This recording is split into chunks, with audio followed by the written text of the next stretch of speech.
अस्सलाम वालेकुम नाजरीन, आप देख रहे हैं K92 न्यूज़ और मैं हूं आपकी मेज़बान नाइला भट्टी। शामिल करेंगे आज की इलाकाई खबरें।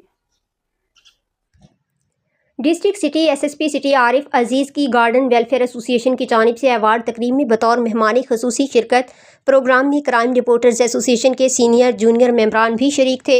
एसएसपी सिटी ने वेलफेयर एसोसिएशन की जानिब से SDPO garden, SHO garden, SHO Nabi Bakhsh, SHO Chakiwara, SHO Kalakot, SHO Risala, SHO Kharadar को अवार्ड दिए। कराची एसएसपी सिटी ने क्राइम रिपोर्टर्स एसोसिएशन की काविशों को सराहा और इस प्रोग्राम के इनेकाद पर तमाम मेंबरान का शुक्रिया अदा किया। क्राइम रिपोर्टर्स एसोसिएशन ने डिस्ट्रिक्ट सिटी पुलिस की कारकर्दगी को सराहा और ख़ास तौर पर भत्ताखोरी जैसी लानत से डिस्ट्रिक्ट सिटी को पाक करने पर एसएसपी सिटी का शुक्रिया अदा किया। क्राइम रिपोर्टर्स एसोसिएशन की जानिब से एसएसपी सिटी को शील्ड भी फराहम की गई। तर्जुमान डिस्ट्रिक्ट सिटी पुलिस कराची।